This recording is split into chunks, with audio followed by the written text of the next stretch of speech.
बंधुओं, महाभारत का एक पात्र और है, और ये महाभारत के ऐसे पात्र हैं जो मुझे बहुत प्रिय हैं, जिनका नाम है भीष्म पितामह। बहुत सुंदर, अद्भुत हैं भीष्म पितामह। जीवन चाहे कैसे भी जियो, पर अंतिम क्षण ऐसा होना चाहिए जैसा भीष्म पितामह का था।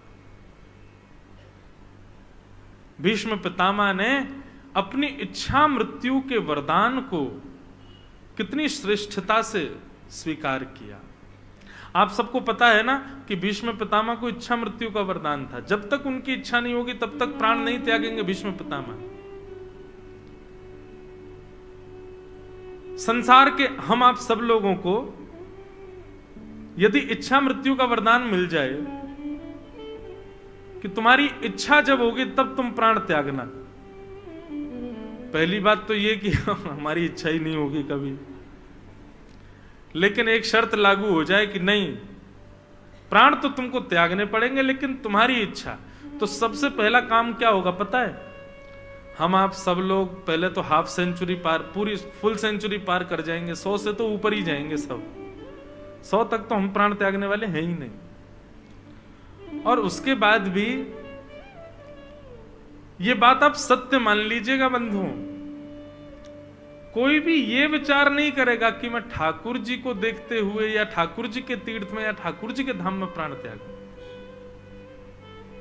आप कितने भी वैष्णव हो, आप कितने भी भक्त हो बंधुओं, ये जो मन है ना हमारा, बड़ा बड़ा क्या बताऊं इसको, कितना बुरा कहा जाए उतना बुरा है। यदि कल कोई ज्योतिषाचार्य घोषणा कर दे कि भाई 9 जनवरी को ऐसी तिथि आ रही है, ऐसे नक्षत्र होने वाले हैं कि संसार का कोई भी व्यक्ति कितना भी बड़ा पाप कर ले उसको पाप नहीं लगेगा, क्या होगा बताओ? अगर कोई ज्योतिषी कह दे कि आगामी 9 जनवरी को ऐसी महाराज नक्षत्र आ रहे हैं आकाश में, ऐसे ग्रह नक्षत्र होने वाले हैं कि संसार का कोई भी व्यक्ति कितना भी बड़ा पाप कर ले उसको पाप नहीं लगेगा, बुरा नहीं मानिएगा, वैष्णव भी माला छोड़ देंगे अपनी, आज तो दिन है कल लो। ये हम लोग थोड़े बहुत बच रहे हैं ना, हम लोग नहीं कर रहे हैं वो इसलिए क्योंकि हम आध्यात्मिक हैं। नहीं तो आध्यात्म जीवन में ना हो, सत्संग जीवन में ना हो, हम सब की प्रवृत्ति पाप की होगी।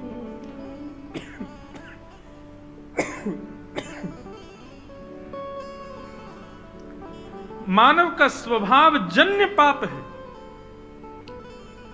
हम लोग कैसे हैं, मैं कभी कभी कहा करता हूं, हम लोग पानी की तरह हैं, पानी को फैला दो तो ढलान की ओर ही जाता है। हम लोग भी ऐसे हैं, हमको खुली छूट मिल जाए तो हम वहीं लुढ़केंगे जहां पे ढलान हो, जहां पे पाप हो रहे हो। पानी को ऊपर चढ़ाने के लिए तो मोटर लगानी पड़ती है, ये कथा रूपी मोटर, सत्संग रूपी मोटर इसीलिए तो चलाई जाती है ताकि हम ऊपर उठें, नहीं तो हमारी स्थिति तो नीचे जाने की ही है। सही बताओ आप, अगर घोषणा हो जाए कि इस दिन पाप करने पर किसी को पाप नहीं लगेगा, क्या होगा? सब पाप करेंगे। महापापी तो जाने किस स्थिति में जाएंगे, लेकिन धर्मात्मा भी पाप करने भाग जाएंगे।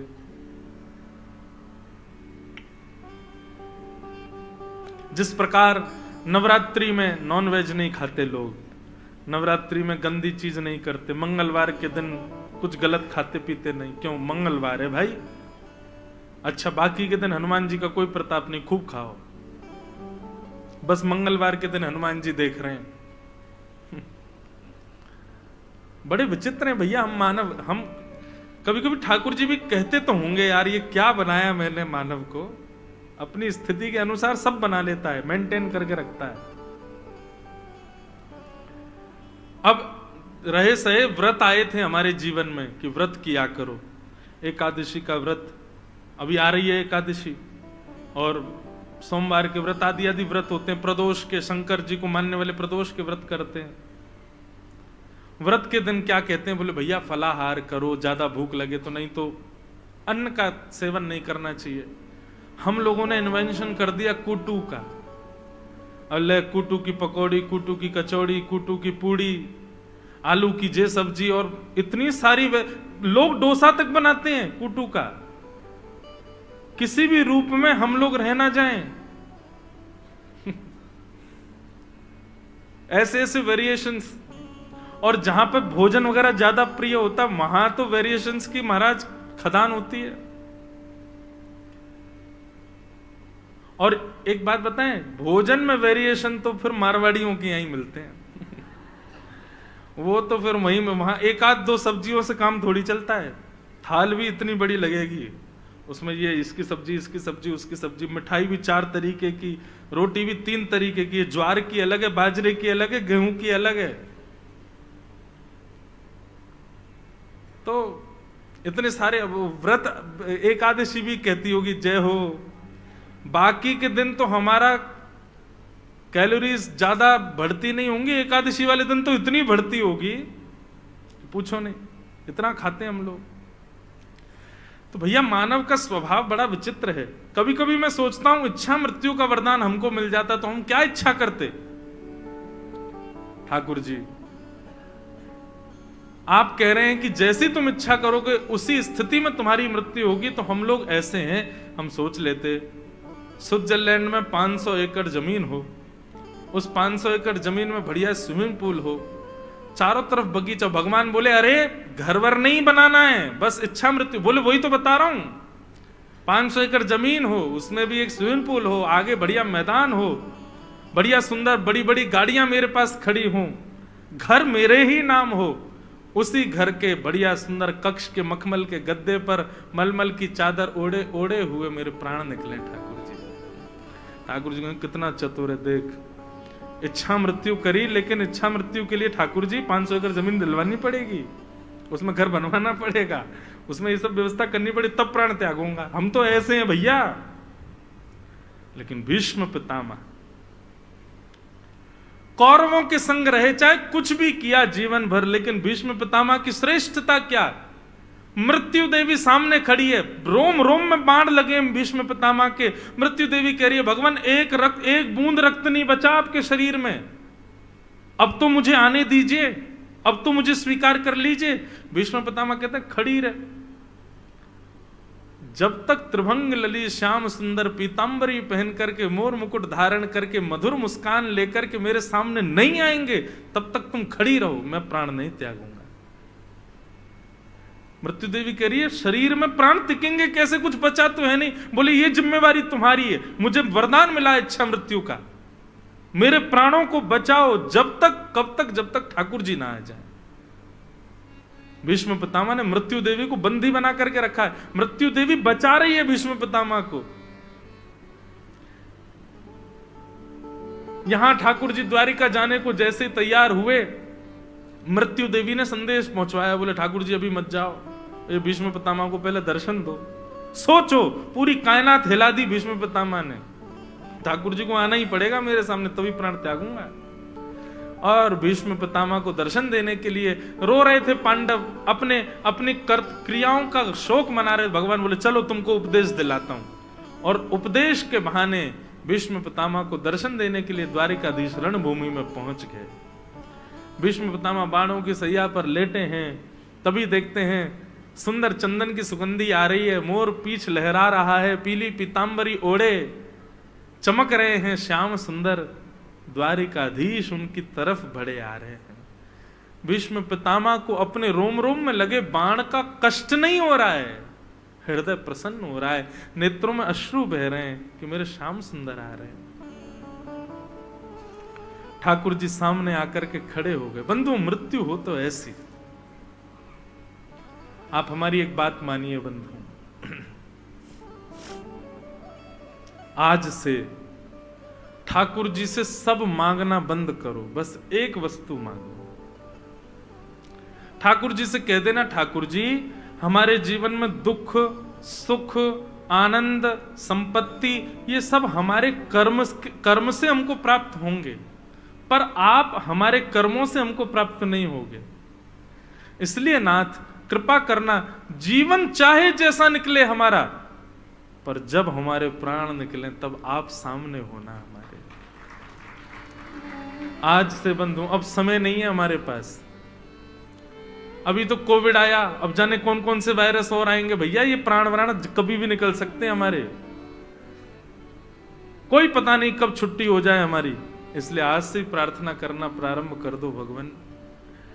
अच्छा है आपने हमको पुत्र दिया, पुत्री दी, सुंदर पत्नी दी, सुंदर पति दिया, बहुत संपत्ति दे दी, जीवन में किसी को कष्ट दिए, किसी को सुख दिए, जो भी दो ठाकुर जी हमको सब स्वीकार है, हम सब सहेंगे जो आप दोगे। बस हमारी एक बात मान लीजिए, आप बस इतना कर देना, हमको 1 सेकंड चाहिए आपका। जब मेरी अंतिम श्वास निकल रही हो, उस अंतिम क्षण में मुझे कोई ना दिखे, मेरे त्रिभंग ललित श्याम सुंदर मुझको दिख जाए बस, और कोई ना, मुझे और कुछ नहीं चाहिए। इतना तो कर सकते हो ना ठाकुर जी? इतना तो कहना स्वामी, जब प्राण तन से निकले। बंधुओं, रोज अपने ठाकुर जी से ये निवेदन रात्रि में किया करो। जब उनको शयन कराओ ना, सुबह सुबह उठते ही मत चढ़ जाओ ठाकुर जी को, ठाकुर जी यूं कर दो, नहीं। रात में जब सो रहे हो, माता पिता से कोई बात मनवानी हो बालक को, तो रात में जब बालक सो रहा हो, माता पिता सो रहे हो, तब वो जाता है चद्दर के भीतर हाथ डाल के पैर दबाता है। माँ कहती है क्या बात है? नहीं नहीं कुछ नहीं। बोले आज बड़ी सेवा चल रही है तुझे, है सेवा कर रहा है? बोले माँ कल बच्चे सब घूमने जा रहे हैं, मैं जाऊं साथ में? अब उसको पता है कि माँ जब बैठी होगी, खड़ी होगी, खाना बनाए, तब पूछूं तो मारेगी। सो रही हो, आधी नींद में हो, तब पैर दबाए। ठाकुर मैया कल जाने दो ना, सब लोग जा रहे हैं हैदराबाद घूमने, में भी जाऊं। तब माँ मान जाती है, ठीक है चला जियो, ध्यान रखियो अपना, ठीक है, खुश हो जाता है बालक। ठीक वैसे ही ठाकुर जी को दिन भर कुछ मत कहना, रात में जब ठाकुर जी को शयन कराओ ना, तब इत्र सुंदर ठाकुर जी के चरणों में लगाना।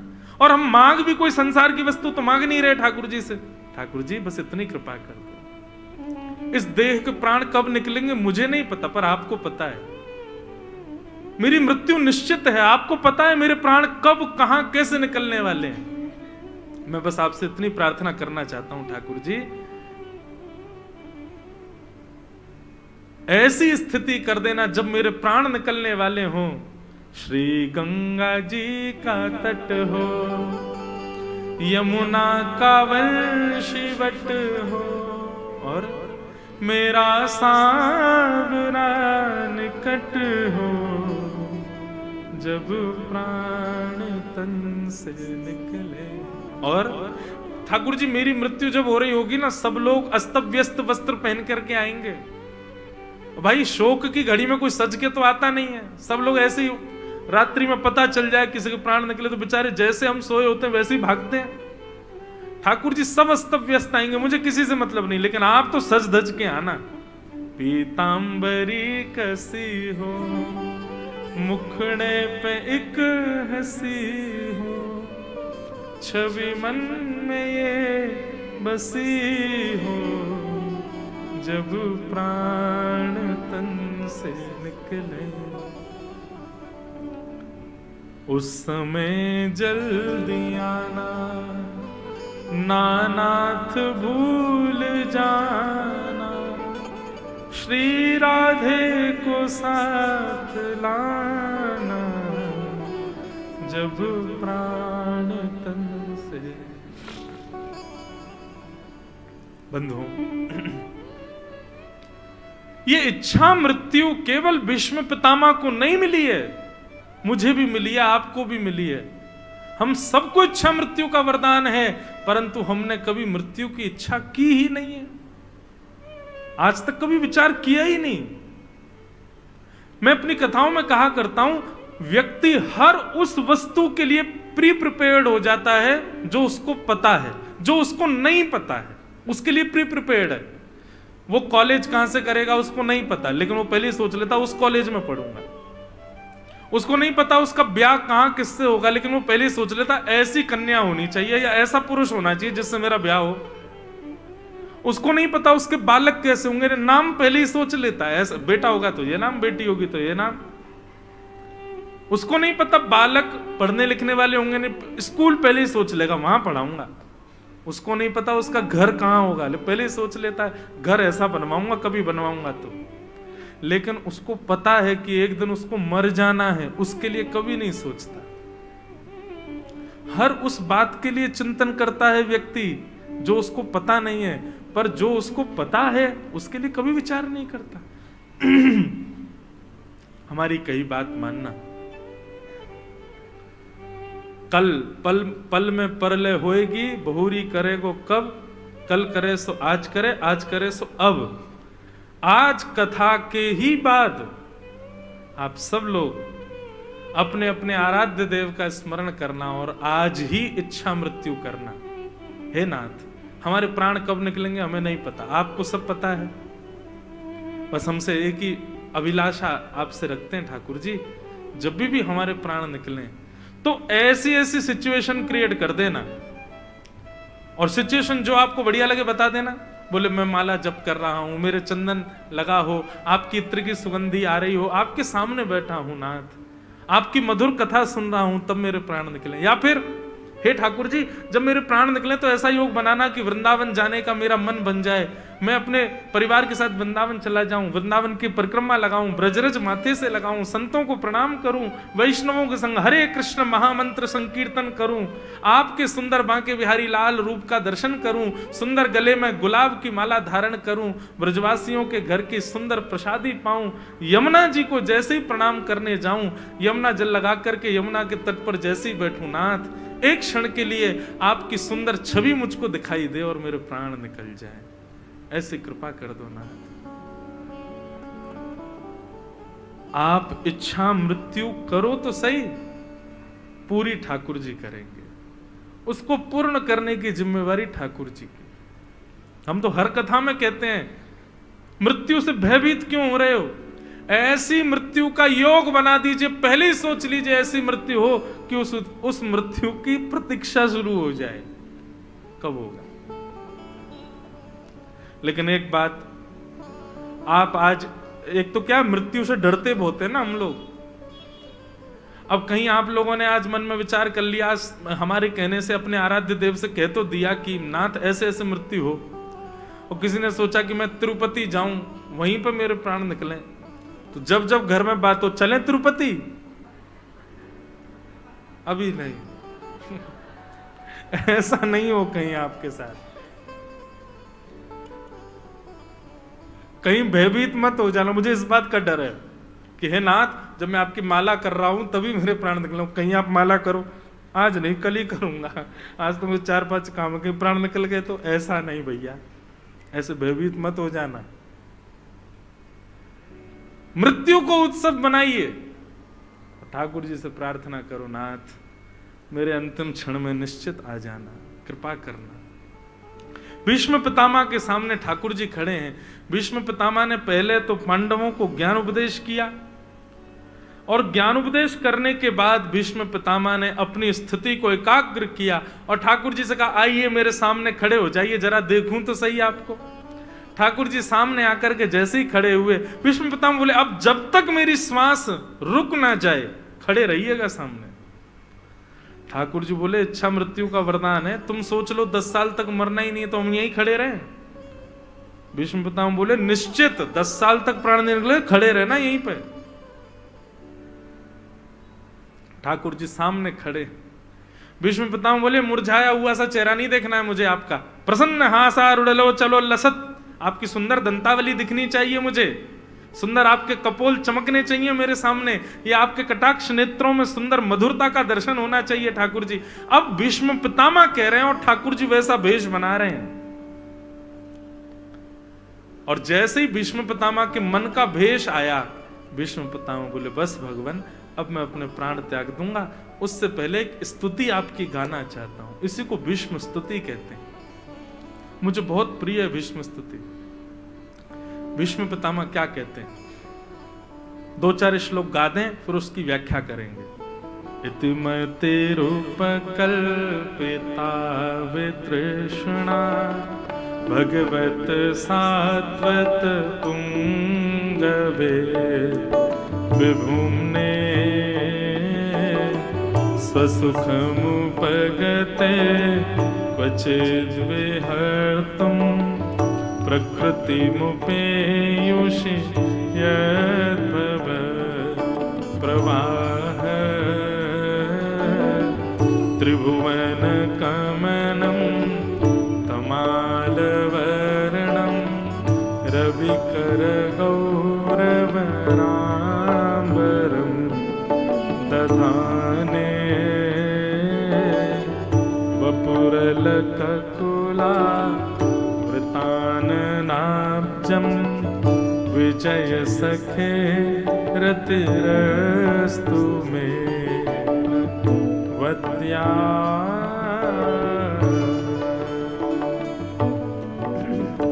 भीष्म पितामह ने भगवान की स्तुति गाई। क्या स्तुति गा रहे हैं भीष्म पितामह? ठाकुर जी से कह रहे हैं, ठाकुर जी इतिमति रूप कल्पिता तृष्णा भगवत सात्वत पुंगवे विभूमने। अब संसार की मेरी मति में इति हो गई। इति का मतलब होता अंत हो गया। अब तक मैं विचार करता था संसार के लिए जी रहे हैं, संसार के लिए ये करना, संसार के लिए। अब मुझे संसार से कोई इच्छा नहीं नाथ, संसार के भावों की इति। अब मेरे भक्ति भाव का प्रारंभ हो रहा है नाथ। मैं मृत्यु प्राप्त करने से पहले अपनी एक अंतिम इच्छा पूरी करना चाहता हूं। भगवान बोले, क्या है तुम्हारी अंतिम इच्छा? बहुत सावधानी से सुनिए सब लोग। भीष्म पितामह कहते हैं, भगवान मेरी एक कुंवारी बेटी है, उसका मैं ब्याह करना चाहता हूं। भगवान बोले, हो बाल ब्रह्मचारी भीष्म पितामह, तुम्हारा तो ब्याह भी नहीं हुआ है और तुम्हारी बेटी भी हो गई। कहां गुण खिला रहे थे? कहां है तुम्हारी बेटी? और ये तो बता दो, ये भीष्म पितामह, ये काका तो तुम हो, काकी कौन है हमारी? ये कहां से हुई है लाली आपको? अरे भैया देखो, महाभारत युद्ध में सब कहते रहते ब्रह्मचारी भीष्म पितामह, ब्रह्मचारी भीष्म पितामह। आज पता चली ये तो कोई ब्रह्मचार्य नहीं है। चलो भीष्म पितामह, हम किसी से नहीं कहेंगे, बताओ तुम्हारी बेटी कहां है, कौन है और उसका क्या करना है, उसका ब्याह करना है? ठीक है, हम कराएंगे, बताओ कैसे क्या स्थिति है। भीष्म पितामह बोले, ज्यादा अपने मन में ख्वाब में कुछ भी मत सोचने लग जाइए। ठाकुर जी, बिना ब्याह के एक बेटी आपने पूरे विश्व को दे रखी है। बिना ब्याह के एक बेटी हम सबके पास है। भगवान बोले, कौन सी? बोले, मति, बुद्धि, हमारी बेटी है। भीष्म पितामह की बात सुनो, भगवान बड़े ऐसे, अच्छा इसकी बात कर रहे हो? बोले, हाँ। बोले, बेटी क्यों है? बोले, बेटी इसलिए क्योंकि बेटी का स्वभाव क्या होता है? अपनी इच्छा पिता से पूरी करवाना। पिताजी मुझे ये चाहिए, पिताजी वो चाहिए। पिता, मां का प्रेम बेटे से ज्यादा होता है, पिता का प्रेम बेटी से सहज होता है, ये निश्चित है। तो जितनी भी माताएं यहां बैठी हैं, उनकी मति उनका बेटा है और भाई लोगों की मति जो है वो उनकी बेटी है। Cross connection. तो भीष्म पितामह कहते हैं, मैं अपनी मति रूपी बेटी का ब्याह करना चाहता हूं। भगवान बोले, वाह, मतलब एक होती है सीधी बात, मैं आपको अपनी मति देना चाहता हूं, ऐसा नहीं कह रहे हैं भीष्म पितामह। भीष्म पितामह का लहजा देखो, भीष्म पितामह का तरीका देखो। हे ठाकुर जी, मैं अपनी मति आपको अर्पित करना चाहता हूं। देखो, चावल दाल तो सब बनाते हैं, सबको आता है, लेकिन उसमें वेरिएशन लाना, कोई माँ उसमें बढ़िया कुछ अलग करे। अब दाल तो दाल है, एक सी बनती है सब जगह, लेकिन कोई, अब आपके यहाँ की तो बड़ी विचित्र है, हमने पहली बार खाई। कल भैया लाए हमारे रसोईया बाबा, बोले, महाराज जी ये दाल है और ये खट्टा है। मैंने कहा, है इसका क्या मतलब? बोले, ये रसायन खट्टा जो है ये दाल में डालना है, मिलाना है, फिर खाना है। अच्छा, ये आप लोगों के लिए ऐसा लग रहा हो कि भाई हमारे यहाँ तो ऐसे खाते हैं, हमारे यहाँ नहीं खाते ऐसे। मैंने कहा, तो फिर इसमें क्या करना है? बोले कि इसको, रसायन को दाल में डालो, मिलाओ, फिर खाओ। मैंने कहा, तो जो बनाने वाले थे बनाते समय डाल देते इसको। बोले, नहीं, यहाँ का नियम है, अलग अलग करके खाते हैं। मैंने कहा, वाह भाई, तो वेरिएशन है ना। अब नॉर्मल दाल तो सब बनाते हैं, लेकिन उसमें वेरिएशन किया तो फिर खाने वाले को भी आश्चर्य हुआ कि कुछ तो अलग होगा।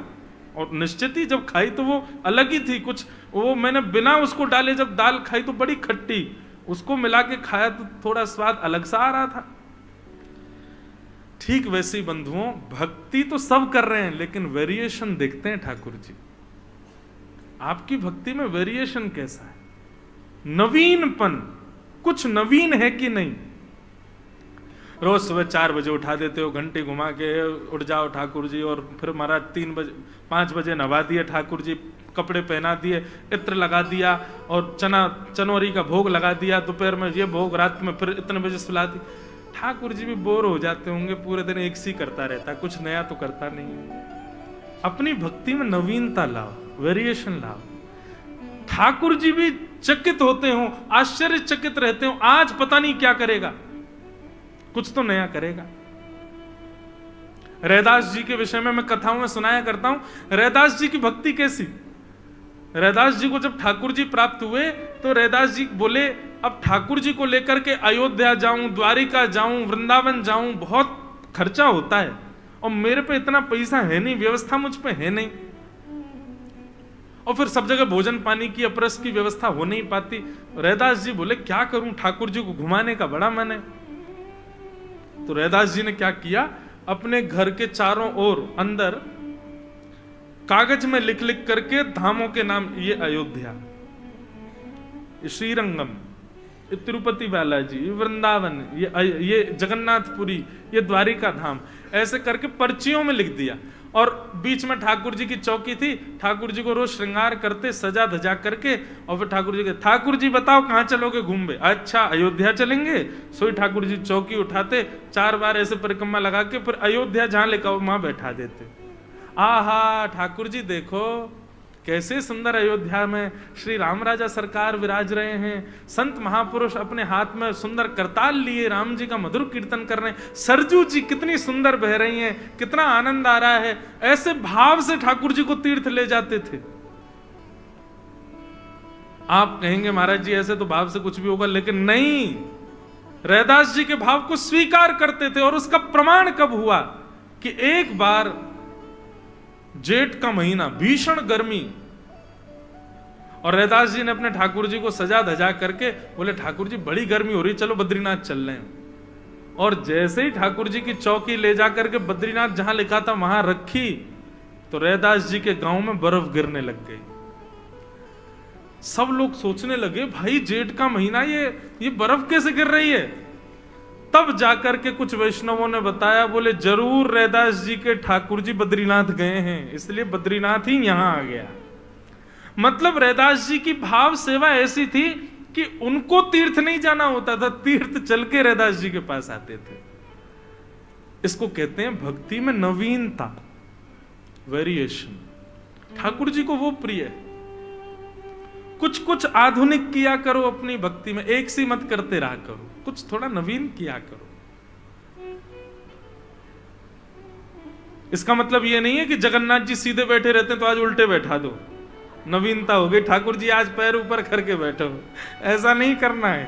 अपने भाव में नवीनता लाओ, भाव में नवीनता। भीष्म पितामह कह रहे हैं ठाकुर जी मेरी मति रूपी बेटी के लिए आपसे अच्छा वर नहीं मिलेगा, मेरी मति रूपी बेटी के लिए आपसे अच्छा सुंदर दामाद नहीं मिलेगा। भगवान बोले तुमको तो लगता है कि मैं तुम्हारी मति के लिए अच्छा वर हूं, पर हर पिता को चाहिए पहले बेटी से पूछे कि ये लड़का तुझे पसंद है कि नहीं। अपनी मति से पूछ तो लो उसको हम प्रिय लगते हैं कि नहीं। अब तुम तो चाहते हो कि मति ठाकुर जी के पास जाए, लेकिन मति से तो पूछो कि उसको हम प्रिय हैं कि नहीं। भीष्म पितामह बहुत सुंदर तर्क देते हैं। भीष्म पितामह क्या कहते हैं, ठाकुर जी त्रिभुवन कमनम तमालवर्णम रविकर गौरवराम्बरम दधाने वपुरलककुला वृताननाब्जम विजय सखेरतिरस्तु मेन वद्य। भीष्म पितामह कह रहे हैं ठाकुर जी आपके मुख से यह बात शोभा नहीं देती कि मैं अपनी बेटी से पूछूं कि आप उसको प्रिय हो कि नहीं। बोले क्यों, बोले आपका रूप कैसा है पता है? राक्षस भी मोहित हो जाते हैं आपके ऊपर। त्रिभुवन कमनम तमाल वर्णम रविकर गौर वराम वरम दधाने। ठाकुर जी कोई एकाध व्यक्ति की बात नहीं है, तीनों भुवन आपके ऊपर न्योछावर हैं। इतने सुंदर हो आप, इतने सुंदर हो नाथ, तीनों भुवन आपके ऊपर न्योछावर है। आहा, कैसे हैं ठाकुर जी? पाग टेढ़ी सिधरे वापे मोती लटकर डोले ब्रज जो में डोले श्री वृंदावन में झूम के राधारमन पग टेढ़ी सिधरे। बहुत सुंदर हो ठाकुर जी आप, जो एक बार देख ले आपका हो जाता है। उसमें भी ठाकुर जी का रूप सुंदर है ऐसा नहीं, ड्रेसिंग सेंस भी बहुत अच्छा है भगवान का। हाँ, और ये बात भीष्म पितामह कह रहे हैं, बोले कैसा आपका ड्रेसिंग सेंस? बोले त्रिभुवन कमनम तमाल वर्णम रविकर गौर वराम वरम दधाने। बोले आपने वस्त्र पहनने की भी आपकी युक्ति बड़ी बढ़िया है ठाकुर जी। बोले कैसे? आपका वर्ण कैसा है, आपका रंग कैसा है? बोले तमाल वृक्ष के जैसा आपका वर्ण है, कृष्ण वर्ण, थोड़े काले हो आप।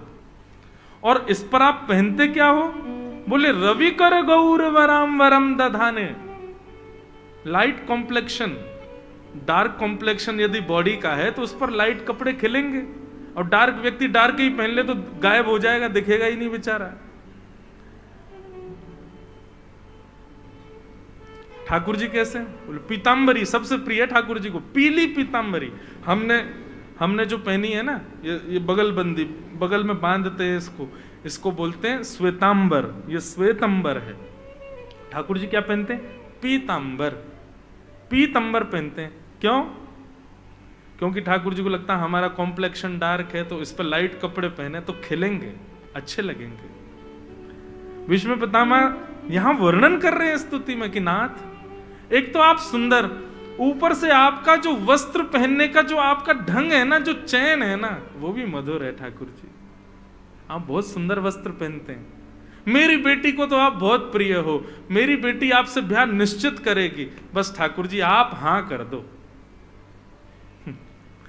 अभी विनय पत्रिका नहीं है मेरे पास, कल सुनाऊंगा। एक पद है विनय पत्रिका में गोस्वामी तुलसीदास जी महाराज का, वो इसी भाव को परिलक्षित करता है। भीष्म पितामह ने ठाकुर जी के आगे ऑफर किया है अपनी मति को, लेकिन अब क्या कह रहे हैं कि आप स्वीकार करो मेरी मति को। मतलब वो विनय पत्रिका अभी होती तो मैं सुना था, गोस्वामी तुलसीदास जी का उसमें पद है। उस पद में गोस्वामी जी क्या कहते हैं? ठाकुर जी आपने हम पर बहुत बड़ी कृपा करी है, पर एक कृपा और करो। बोले कैसे कृपा करें? तो गोस्वामी तुलसीदास जी कहते हैं, बोले मन है मछली, मन है मछली, और ये मछली संसार के विषय भोगी रूपी तालाब में तैर रही है। ठाकुर जी बोले अच्छा, मन रूपी मछली विषय भोग रूपी तालाब में तैर रही है, हम ठाकुर जी बस आपसे एक कामना करते हैं। बोले क्या? बोले मछली पकड़ने वाले बनकर के आप आ जाओ, और सुंदर अपनी कृपा रूपी डंडी लंबी करके उस पर कांटा धागे में डाल करके आप कांटे को विषय रूपी तालाब में फेंक करके और बैठे रहो, प्रतीक्षा करो। बोले कब तक प्रतीक्षा करूं? बोले जब तक मैं आके उस कांटे से चिपक ना जाऊं, उसमें मेरा मुख गड़ ना जाए, तब तक प्रतीक्षा करो। जैसे ही कांटे में आके मेरा मुख लग जाए, तुरंत कांटा खींच लेना, मुझको अपनी शरण में ले लेना। भगवान बोले वाह कितने चतुर हो गोस्वामी जी आप, मतलब विषय में पड़े हो तुम, आए हम, कांटा डालें हम, और उसके बाद ही प्रतीक्षा करें हम। कांटा डाल के रखो, किसी दिन आके मैं टकरा जाऊं तो मुझे खींच लेना। वाह अद्भुत है भैया ये पूर्वाचार्य हमारे गोस्वामी जी आदियों के भाव ऐसे ही ठोरी मिल गए ठाकुर जी इनको। आप यदि ये सोचते हो कि आपकी तरह माला जप करके, आपकी तरह 3 बार सेवा करके, आपकी तरह कथाएं सुन के, तिलक लगा के ठाकुर जी प्रसन्न हो गए, नहीं, इनके भाव तो देखो आप, इनकी भक्ति में वेरिएशन तो देखो आप, इससे प्रसन्न होते हैं ठाकुर जी। बात सीधी है कि मुझे मेरी मति चढ़ानी है, लेकिन भीष्म पितामह सीधे तरीके से नहीं कर रहे हैं, इस तरीके से ठाकुर जी को प्रस्तुत कर रहे हैं, वही तो प्रिय है ठाकुर जी को। भगवान बोले, अच्छा भीष्म पितामह, अब तुमने जब रिश्तेदारी निभाई रहे हो तो पूरी निभाओ। बोले बताओ। बोले दामाद केवल सुंदर हो इससे काम नहीं चलेगा, उसके अंदर और भी गुण होने चाहिए। भीष्म पितामह बोले बताओ कौन सा गुण चाहिए आपको, वही गुण आप में दिखा दूंगा। तब भगवान बोले कि दामाद शौर्यवान होना चाहिए, उसके अंदर बल होना चाहिए, कल को कोई विपत्ति आवे तो बेटी की रक्षा करे, ऐसा शौर्यवान होना चाहिए। भीष्म पितामह अगला श्लोक कहते हैं, युधितुर गर्जो विधुम न विश्व कचलुलिताश्रम वास्य लंकृताश्ये मम निशित शरैर निकायुरक्षणा त्वचित विलसन् कवचेस्तु कृष्ण आत्मा। आप जैसा शौर्यवान कौन है ठाकुर जी, आप जैसा रक्षक कौन हो सकता है। भगवान बोले कैसे।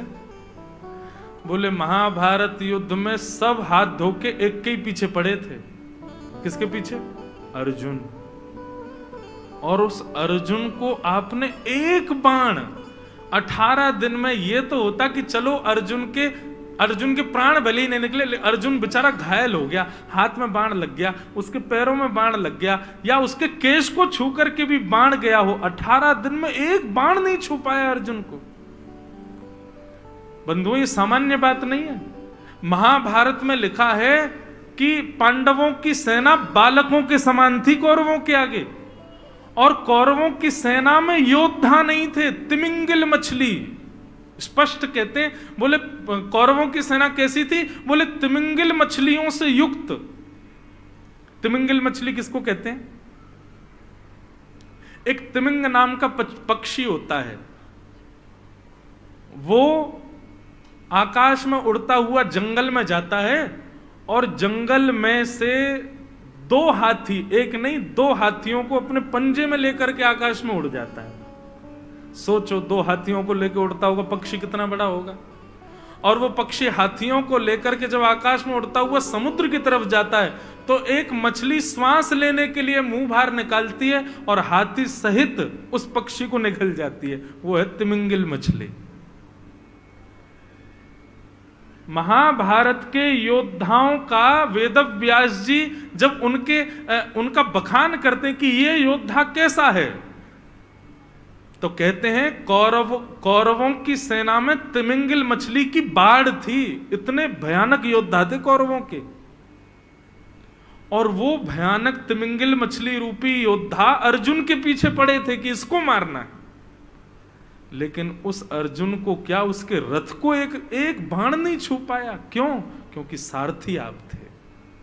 आप इतनी द्रुत गति से उसके रथ को चलाते थे, इतनी फ्लेक्सिबिलिटी थी आपके रथ चालन में, चक्रव्यूह में सब फंस गए, अर्जुन नहीं फंस पाया। क्यों? क्योंकि आप उसके रक्षक थे। ये आपका शौर्य नहीं है तो क्या है? आप सुंदर भी हो, आप शौर्यवान भी हो। मेरी बेटी तो आपसे ब्याह करेगी। आहा, क्या मधुर स्तुति है भीष्म पितामह की। भगवान प्रसन्न हो गए।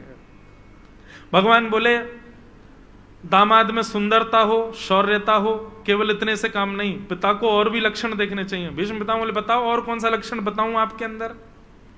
बोले कि दामाद का स्वभाव अच्छा होना चाहिए। कल को फैमिली गैदरिंग हो, बुआ फूफा आए लड़की के पक्ष के, और दामाद अकड़े खड़ा रहे, और कल को पत्नी की छोटी बहन का ब्याह हो या कोई और दामाद घर में आ रहा हो, तो उसके प्रति भी उसका स्नेह रहना चाहिए ना, स्वभाव अच्छा होना चाहिए। स्वभाव देख करके ब्याह करना चाहिए। पितामह भीष्म पितामह की आंखों से आंसू आ गए, बोले आपके स्वभाव के आगे मैं किसके स्वभाव की बात करूं? भगवान बोले ऐसा क्या स्वभाव देख लिया आपने हमारा? बोले बस ज्यादा नहीं कहूंगा, स्वामी होकर के, सुदर्शन चक्रधारी होकर के रथ हाँक रहे हो, स्वामी होकर के, योद्धा होकर के, जगत नियंता त्रिलोकी नाथ होकर के आप रथ हाँक रहे हो। और केवल रथ हाँकते नहीं थे ठाकुर जी, वर्णन आता है जब अर्जुन युद्ध करके वापस लौटता था ना, वापस अपने शिविर में आते थे तो भगवान पहले उतरते थे रथ पे से, और जैसा एक सारथी को होना चाहिए बिल्कुल वैसा ही आकर के रथ का दरवाजा स्वयं खोलते थे ठाकुर जी।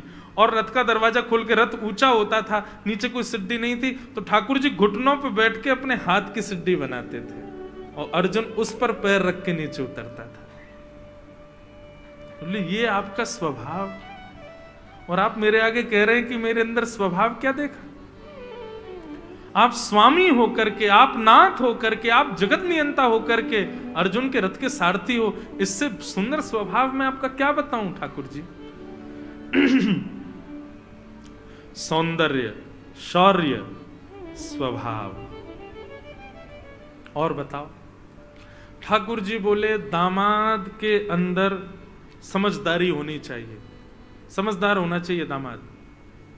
कैसी भी स्थिति आए उस स्थिति को, उस स्थिति में मेरी बेटी का ध्यान रखे, यह पिता को निश्चित करना चाहिए। दामाद के अंदर समझदारी होनी चाहिए। तब भीष्म पितामह कहते हैं आपसे ज्यादा समझदार कौन होगा? व्यवहित प्रतना मुखम निरीक्ष्य स्वजन बधा द्विमुख से दोष बुद्ध्या। अर्जुन ने तो अपने धनुष बाण छोड़ दिए थे रथ युद्ध करने से पहले ही। अर्जुन ने आपको मना कर दिया था कि मैं युद्ध नहीं कर पाऊंगा, मैं अपनों को नहीं मार सकता। लेकिन पता नहीं आपने उसको क्या सुनाया, 18 अध्याय क्या सुनाए आपने कि वो अर्जुन गांडीव धनुषधारी खड़ा होकर के पूरी तिमिंगल मछलियों को निकल गया। ये आपकी समझदारी नहीं है तो क्या है? आपकी बुद्धि नहीं है तो क्या है? आपने ऐसा ज्ञान दिया अर्जुन का कि उसका मोह नष्ट हो गया और महाभारत का युद्ध जीत गया वो।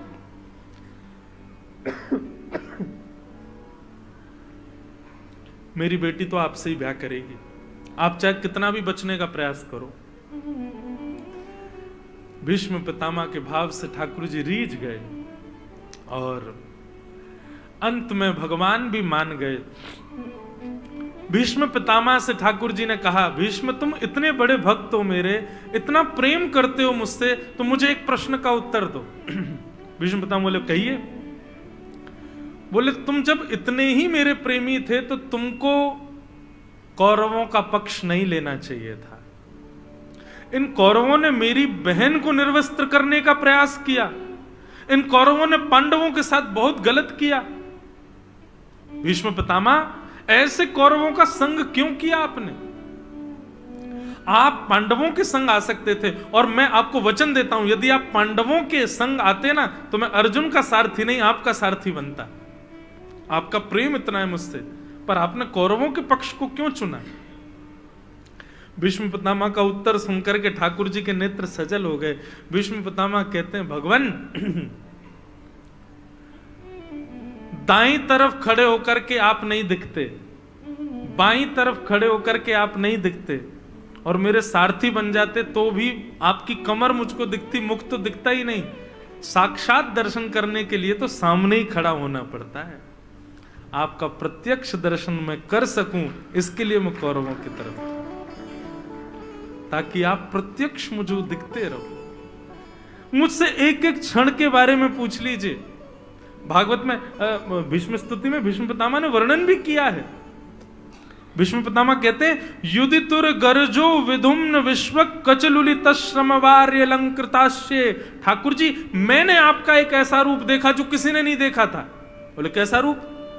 बोले जब आप हाथ में घोड़ों की रस्सी पकड़ करके और हाँकते थे घोड़ों को, पीछे अर्जुन बैठ करके और बिल्कुल राजा बन करके चलता था, तब घोड़ों को जब आप हाँकते थे और आप अपनी भ्रगुटी टेढ़ी करके पूरे पूरे युद्ध मैदान को ऐसे देखते थे, अब इतनी चपलता आपके नेत्रों में होती थी, एक एक क्षण में आपकी नजर बदलती थी, कब कहां से कौन योद्धा अर्जुन की ओर आ रहा है, तुरंत आप रथ को दौड़ाते थे। उस बीच आपके प्रश्वेत के बिंदु आपके मुखमंडल पर आ जाते थे, पसीने से आपका मुख आच्छादित हो जाता था, और उस समय सामने 10 घोड़े जो जिनको आप हाँक रहे थे, उनके चरणों से उठने वाली धूल जब आती थी, वो आपके मुखमंडल को आकर के स्पर्श करती थी, आप अपनी नाक पोंछते थे, कभी आप अपने घुंघराले केशों को पीछे करते थे। ऐसी स्थिति में मैंने आपको देखा, और यही दर्शन करने के लिए मैं कौरवों के पक्ष में था।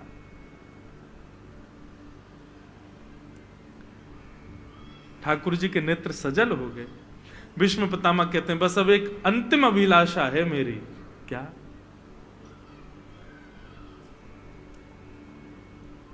भीष्म पितामह कहते हैं, नाथ, कृतमनुकृतवत्य उन्मदान्धः प्रकृति मगन किल यस्य गोपवद्वः। नाथ, अंतिम इच्छा सुनो भीष्म पितामह की। भीष्म पितामह कह रहे हैं, नाथ, मैंने आपके सारे रूपों का दर्शन किया है। आप सुदर्शन चक्रधारी रूप में देखे हैं, आप गदा पद्मधारी रूप में देखे हैं, आप रथ चलाते हुए देखे हैं, आप द्वारिकाधीश रूप में देखे हैं, आप शांतिदूत रूप में देखे हैं।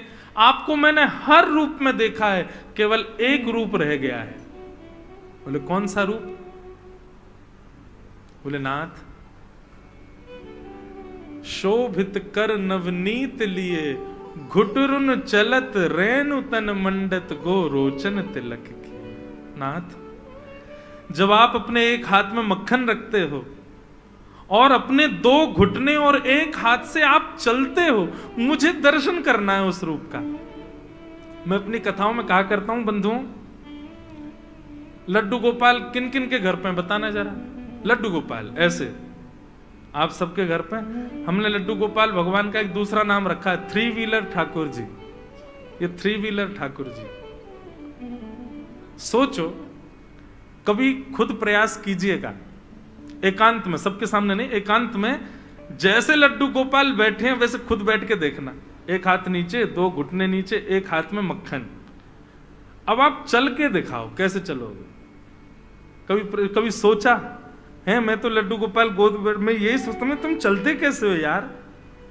कभी कोशिश करना, 2 घुटने और एक हाथ से चल के देखना। आप चल नहीं पाओगे, और चलोगे भी तो इस हाथ को ऐसे नहीं रख पाओगे, ये नीचे टेकना ही पड़ेगा।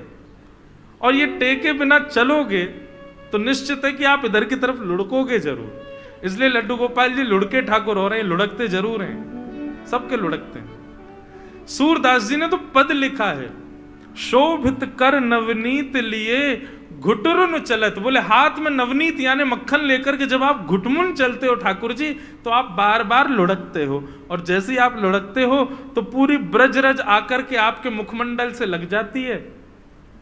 अब आप मन में लेकिन मक्खन को बचाते हो, इसमें धूल ना लगे।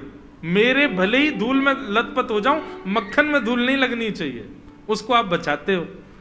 सोई आप मैया के पास जाते हो, जैसे तैसे गिरते पड़ते, मैया मुंह को साफ कर दे, मैं मक्खन खाऊंगा। लेकिन तभी आपने क्या देखा कि यशोदा मैया अपना श्रृंगार कर रही है। कैसा श्रृंगार? बोले बिंदी लगा करके मैया पत्रावली बना रही है अपने श्रृंगार में, लाल बिंदी सफेद बिंदी, लाल बिंदी सफेद बिंदी, लाल बिंदी सफेद बिंदी। इस प्रकार यशोदा मैया अपना श्रृंगार कर रही है। ठाकुर जी आंख फाड़ करके देख रहे हैं, बोले वाह मैया तो बड़ा बढ़िया श्रृंगार कर रही है अपनो, मैं हूं करूंगो। सोई ठाकुर जी गौशाला गए और गौशाला में जाके बोले सफेद बिंदी तो मेरे हाथ में, दूसरी बिंदी कहां से लाऊं? तो सूरदास जी कहते हैं गो रोचन तिलक किए। ठाकुर जी आप एक बिंदी तो मक्खन की लगाते हो, फिर दूसरी बिंदी गोबर की लगाते हो, फिर एक बिंदी मक्खन की, फिर दूसरी बिंदी गोबर की, गो रोचन तिलक किए। यशोदा मैया जब आपके इस रूप को देखती है, आपके 2 ही दांत निकले हैं बस, आप किलकिल करके हंसने लग जाते हो। भीष्म पितामह कहते हैं मुझे ऐसे रूप का दर्शन करना है। ललित गति विलास वल गुहास प्रणय निरीक्षण कल्पितो रुमान। हे नाथ, आपकी वो ललित गति, जहां आप बाकी सी चाल चलते हो, टेढ़ी सी चाल चलते हो, ठाकुर जी मुझे वो रूप देखना है आपका। अंतिम श्वास त्यागते त्यागते भीष्म पितामह ने बंधुओं ब्रजमंडल को याद किया, वृंदावन को याद किया, ब्रजवासियों को याद किया और नाथ से प्रार्थना करने लगे, हे विधाता, यदि आप मुझ पर अनुग्रह करना चाहते हो तो अगले जन्म मुझे वृंदावन का ब्रजवासी बना देना, ताकि आपके इस रूप का मैं दर्शन कर सकूं।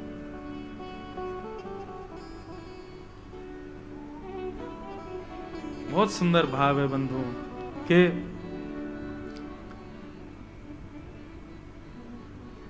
एहो विधि ना तो पे अचरा पसार मांगू, जन्म जन्म दीजो याही ब्रज बसेवो, एहो विधि ना तो पे अचरा पसार मांगू, जन्म जन्म दीजो याही ब्रज बसेवो। हे विधाता, आपसे बस यही प्रार्थना है कि हमारे सत्कर्मों से यदि आप प्रसन्न हो, हमारे भजन से यदि आप प्रसन्न हो, तो हमें अगला जन्म ब्रज भूमि में देना, वृंदावन में देना नाथ, ऐसी कृपा हमारे ऊपर कर देना। भीष्म पितामह ने वृंदावन को याद किया। बंधुओं, कल आप लोगों ने एक पद गाया था ना हमारे साथ, उसमें प्रारंभ में हम क्या कहते हैं, श्यामा हृदय कमल सो प्रगट्यो और श्याम हृदय को भाई। इसका मतलब क्या है? किशोरी हमारे वृंदावन के रचयिता ब्रह्मा नहीं है, हमारे वृंदावन के रचयिता विश्वकर्मा नहीं है, हमारे वृंदावन के रचयिता ठाकुर जी भी नहीं है, हमारे वृंदावन के रचयिता तो श्री किशोरी जी, राधा रानी ने बनाया है वृंदावन को। वृंदावन का एक एक कण, वृंदावन का वृक्ष, वृंदावन के मानव, वृंदावन के जीव जंतु, हर किसी को श्री जी निर्माण करती हैं। इसलिए ब्रजवासी श्रेष्ठ है, इसलिए ब्रजवासी अनन्य है। ऐसे ब्रज वृंदावन धाम, उसका मुझे पुनश्च अगले जन्म में प्राप्त हो, ऐसी कृपा मुझ पर करना। भीष्म पितामह ने भगवान की स्तुति गाई और स्तुति गाते हुए उत्तरायण का समय हुआ, मकर संक्रांति, जैसे ही सूर्य उत्तरायण के हुए, भीष्म पितामह के तन से एक सुंदर दिव्य ज्योति प्रकट हुई और प्रकट होकर के ठाकुर जी के श्री अंग में जाकर के विलीन हो गए। बोलो भक्त वत्सल भगवान की। मीराबाई कहती हैं, लागे वृंदावन नीको आली माने, लागे वृंदावन नीको, लागे वृंदावन नीको आली माने, लागे वृंदावन नीको, लागे लागे वृंदावन नीको आली माने, लागे वृंदावन नीको, लागे वृंदावन नीको आली माने, लागे वृंदावन नीको,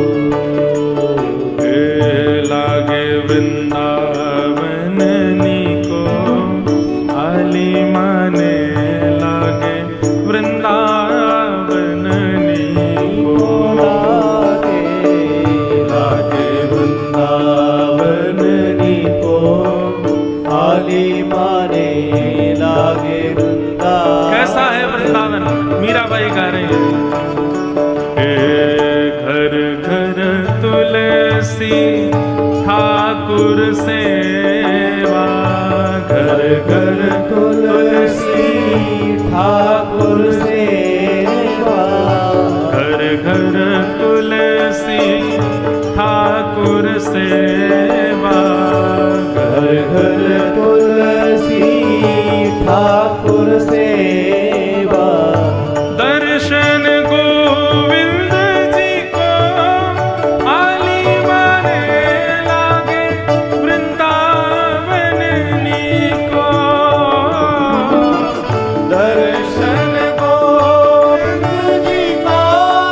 लेकिन ताली नहीं बजाते। और बजाते पता कैसे? ऐसे नीचे बजाते जैसे कितना श्रम हो रहा है। हमारे वृंदावन में आकर के देखो महाराज, कीर्तन ऐसे नहीं होता। ठाकुर जी कहते हैं वाक गदगदा द्रवते यस्य चित्तम रुदत भिक्षणम हसति क्वचिच्च विलज्ज उद्गायत नृत्यते च मदभक्ति युक्तो भुवनम पुनातु। गोपियों ने यदि शर्म करी होती ठाकुर जी कभी नहीं मिलते। ध्रुव प्रहलाद ने लज्जा की होती ठाकुर जी कभी नहीं मिलते। आप क्यों करते हो? अरे 2-4 दिन की बात और है, खूब बढ़िया यूं ही बैठे रहना। फिर अभी 4 दिन की बात है, प्रेम से बढ़िया प्रेम से भाव से गाओ, वृंदावन को याद करते हुए। बोलो गोविंद देव लाल की।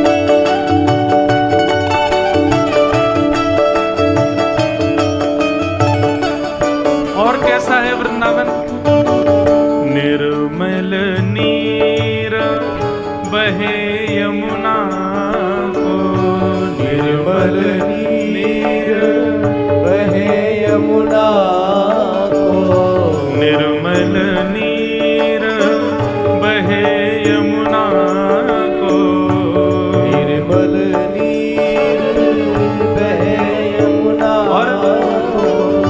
भोजन दूध दही को आली माने लागे वृंदावन नी को। भोजन दूध दही को आली माने लागे वृंदावन नी को। लागे वृंदावन नी को, आली माने लागे वृंदावन नी को। लागे वृंदावन नी को, आली माने लागे वृंदावन को। पूरे विश्व में दूध दही गौरस से जितना प्रेम ब्रजवासी करते हैं उतना प्रेम कोई नहीं करता। दूध घी दही रबड़ी रसमलाई रसगुल्ला, ये तो महाराज नाश्ता है ब्रजवासियों का। ये तो नाश्ता में ही खा जाए इतना तो। अब तो मिलावट ज्यादा आने लगी, अब थोड़े कम हो गए, नहीं तो पहले तो खूब थे। एक ब्रजवासी था, किसी सेठ ने उसको कहा कि यदि तुम 15 किलो रबड़ी अकेले खा जाओ तो मैं तुमको 15,000 रुपए दूंगा। और ये बात भी तब की जब उसने खूब पेट भर के भोजन कर लिया था। उसने कहा, बोले देखो पेट में जगह तो चूरन की भी नहीं है, लेकिन आप थोड़े से बजट बढ़ाओ तो हम खा जाएंगे। बोले अच्छा, ये बात तो तब है जब चूरन की जगह नहीं पेट में। बोले 15 के कितने कर दें? बोले 25 कर दो, आप 15 किलो अकेले खा जाएंगे। बोले लेकिन एक काम करना पड़ेगा आपको। बोले क्या? बोले हर 1 किलो रबड़ी के बाद मुझे 10 मिनट का ब्रेक लेना है। अब चूरन की जगह नहीं है पेट में, तो 1 किलो रबड़ी खा लूंगा, उसके बाद 10 मिनट के लिए मुझे बस फ्री कर देना, मैं घर जाऊंगा तुरंत आ जाऊंगा। सेठ जी बोले ठीक है। और महाराज 1 किलो रबड़ी खा गया, जैसे तैसे खाई उसने, पेट भर तो गया। बोले अब मैं 10 मिनट घर हुआ हूं। बोले जाओ, हम प्रतीक्षा कर रहे हैं, नहीं देख लें पैसा नहीं मिलेगा। तो ठीक है, चला गया घर। 10 मिनट बाद महाराज फिर आ गया, और फिर आकर कहा लाओ सेठ जी 1 किलो रबड़ी दो। 1 किलो रबड़ी पाली। सब सेठ जी के पूरे घर के खानदान के लोग देख रहे थे। बोले वाह भैया, ये भी अचंभा है, बिना चूरन की जगह नहीं है तब खा रहे हैं ये। ऐसे करते करते महाराज उसने 1 2 3 4 5 6 बार घर आते जाते करते करते 10 किलो रबड़ी पाली। सेठ जी को थोड़ी दया आ गई। सेठ जी बोले अब बस बस बस, हम भैया मान गए तुमको, लो अब 25,000 रुपए लो, लेकिन हमको ये बताओ तुम 10 मिनट के लिए घर क्यों जाते थे? बोले बता दूं? बोले बताओ। घर गया, अपने जुड़वा भाई को लेकर के आया। बोले मैं छुट्टन हूं, ये बड्डन है। बोले पहले मैं जाता था खा करके, मैं जाके पौड़ जाता था और पौड़ करके बढ़िया सुंदर कोई हींग विंग की गोली खा लेता था। बोले तू जब तक खा के आएगा आधा पौना घंटा हो जाएगा, मेरी पच जाएगी, फिर मैं चला जाऊंगा। तब आके ये पौड़ जाता था। सेठ जी बोले जय हो। तो ब्रजवासी दूध दही से बहुत प्रेम करते हैं, लेकिन बुद्धिमान भी बहुत होते हैं। भोजन दूध नहीं को आली माने लागे वृंदावन नीको। भोजन दूध नहीं को आली माने लागे वृंदावन नीको। रतन सिंहासन आप विराजे, रतन सिंहासन आप विराजे। रतन सिंहासन आप विराजे, रतन सिंहासन आप विराजे। और मुकुट धरे तुलसी को आली माने लागे वृंदावन नीको। मुकुट धरे तुलसी को आली माने लागे वृंदावन नीको। ओ लागे वृंदावन नीको, आली माने लागे वृंदावन नीको। लागे वृंदावन नीको आली माने लागे वृंदावन नीको। मीरा के प्रभु गिरधर नागर, मीरा के प्रभु गिरधर नागर। मीरा के प्रभु गिरधर नागर। मीरा के प्रभु गिरधर हे नागर। प्रभु नटवर नागर, नटवर नागर। हे प्रभु गिरधर नागर, गिरधर नागर। हे प्रभु नटवर नागर, नटवर नागर। हे प्रभु गिरधर नागर। हे मीरा के प्रभु गिरधर नागर।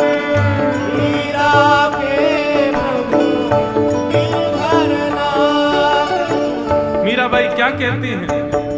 बोले भैया जिसके जीवन में भक्ति नहीं है, ऐसा समझ लेना वो बिना नमक की सब्जी के समान है। जैसे भजन बिना नर सोहहि कैसे, लवण बिना बहु व्यंजन जैसे। जैसे बिना नमक की सब्जी कि कोई स्वाद ही नहीं है, बेकार लगती है, कोई खाने का मन नहीं होता उसको। ठीक वैसे ही बिना भक्ति के मानव को ठाकुर जी का स्वीकार करने का मन नहीं होता कभी भी। भजन बिना नर फीको, आली माने लागे वृंदावन नीको। भजन बिना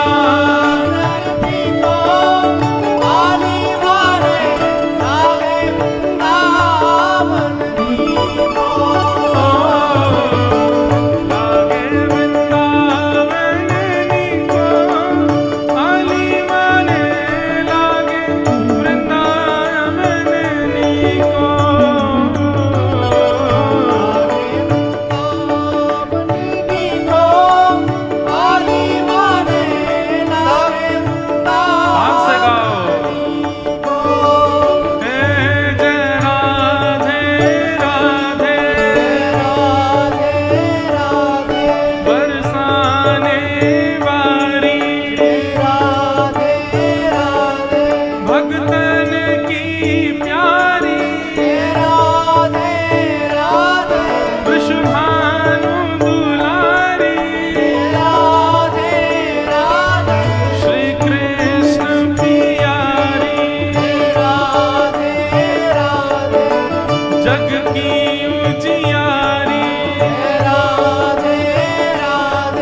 वृंदावन वारी राधे राधे जय जय राधे राधे राधे राधे राधे राधे जय जय राधे राधे राधे राधे राधे जय जय राधे राधे राधे राधे राधे जय जय राधे राधे राधे राधे राधे बोल वृंदावन धाम की।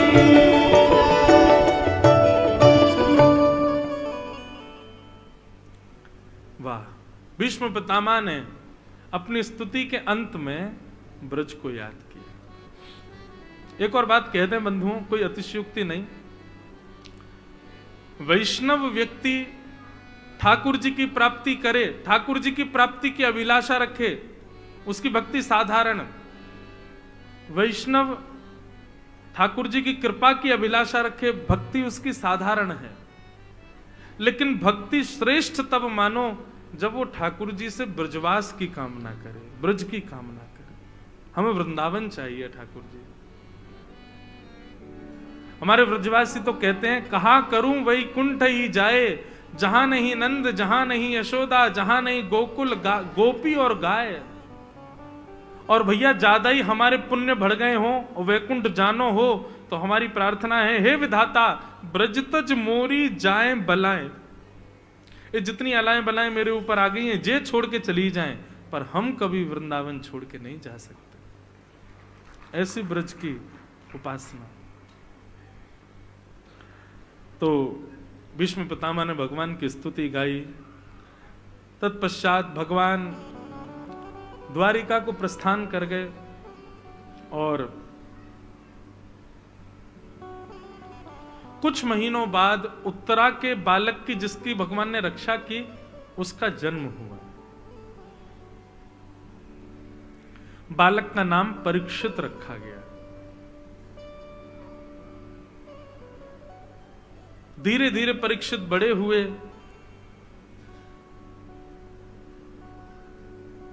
अर्जुन ने आकर के समस्त पांडवों को बताया कि भगवान कृष्ण अपनी लीला पूरी करके स्वधाम चले गए। अपनी लीला विश्राम करके ठाकुर जी वैकुंठ को प्रस्थान कर गए। ये समाचार जैसे पांडवों को पता चला, पांडवों ने विचार किया, जिनकी कृपा से हम इंद्रप्रस्थ की गद्दी पर बैठे हैं, जब वे ही अपना लीला पूरी करके चले गए तो हम यहां कैसे रह सकते हैं। और पांडवों ने परीक्षित को राज्य गद्दी पर बिठा दिया और स्वयं चले गए स्वर्गारोहण को वन में। परीक्षित ब्राह्मणों के नेतृत्व में रहकर के धीरे धीरे बड़े हुए। परीक्षित अब राजा है। परीक्षित का राज्यकाल बहुत अच्छा था बंधुओं। ऐसा कहते हैं परीक्षित के राज शासन में तहखाने, जेल बंद पड़े थे, कोई था ही नहीं उनमें, जंग लग गई थी। परीक्षित के राज्यकाल में, और केवल भारत की बात नहीं है, एक छत्र सम्राट थे परीक्षित पूरी पृथ्वी के। तो पूरी पृथ्वी में कहीं भी कुछ गलत नहीं होता था, ऐसा था परीक्षित का राज्य। सैनिक अस्त्र शस्त्रों को घर पर रखते थे, खाली हाथ घूमते थे, शस्त्रों की जरूरत ही नहीं होती थी। ऐसा परीक्षित का राज्यकाल था। सब लोग बड़ी प्रशंसा करते थे परीक्षित की, और परीक्षित स्वयं भी बहुत दीन थे। राजा थे लेकिन फिर भी रोज अपने घोड़े पर निकल करके जाते, पूरी प्रजा का हालचाल पूछ करके आते।